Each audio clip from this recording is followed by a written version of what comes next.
I hear this argument often. The ham radio licenses are just to generate revenue.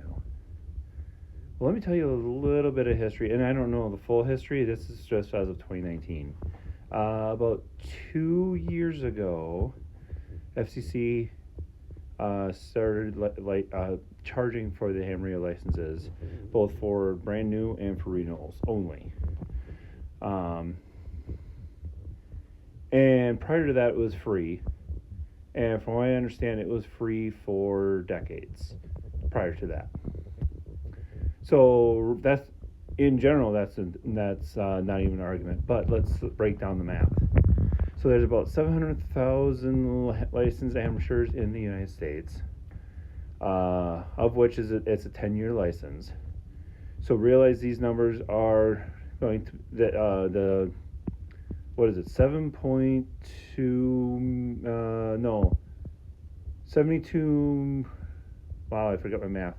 But it's like 7.2 million or $72 million over 27 million. There it is, $27 million.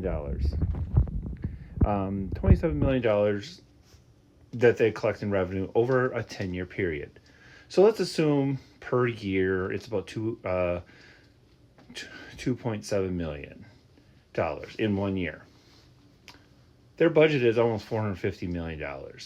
So that is, if I'm mathing correctly, less than 0.5% of their revenue year over year, or their budget year over year. That would be the equivalent of us having $1,000 in our checking account and we're paying out $5, or we're getting $5. It's not much. Now, granted, it is in the millions, and granted that will pay for probably 5 to 8, maybe even 10 employees, fully loaded benefits, everything. But this was all directed by Congress. I don't even remember which Congress at this point, to initiate these fees for all license holders. So that is how it became $35 for your ham radio license, which again is less than 0.5% of their full budget. Insignificant. But that's not always a reason for licensing. That's not always a reason for permitting. Sometimes it's bad actors. I heard a story about a city where essentially it's a twerking party. They took one of the city's facilities and they made it a nightclub for a night. They were busing people in. People were looking for the nightclub in a city park. This happened twice. I'm not saying it was, it's a different person the second time, from what I understand. So they didn't relate the two together. So now what happened? So now before, rather than just pay your reservation fee and or facility fee and you have the site, now you have to apply. Now you have to fill out paperwork. What is it for? How late are you going to be open? Etc., etc. Bad actors cause licenses and permits. Same thing with building permits. Same thing with everything else.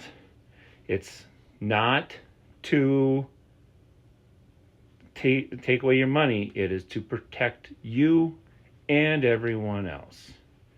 And that is the purpose for all that stuff. So I understand you don't want to pay the $35.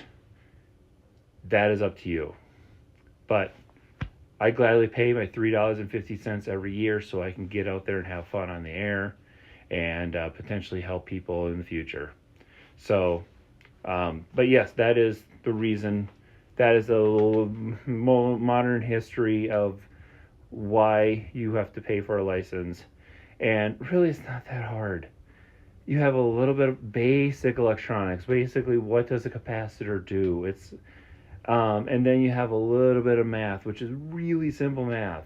And then you have a few other operation questions about how to operate, the rules of operating, etc. It's not that difficult to get your technician license. So it's not a hard grasp. And I see so many people of different educational backgrounds, ages get it. I think there was I would say she's in her 70s.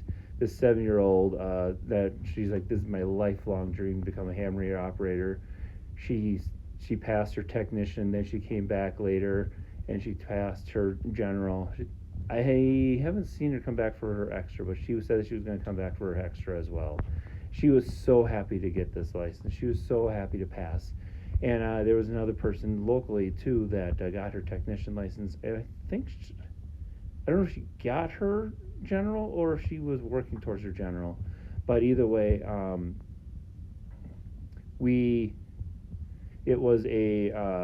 she was so happy to pass. And these are the kind of people that really are what make this hobby and testing so makes me proud, I guess, or makes me happy that I can provide that service. So anyway, hope that helps. 7 3s.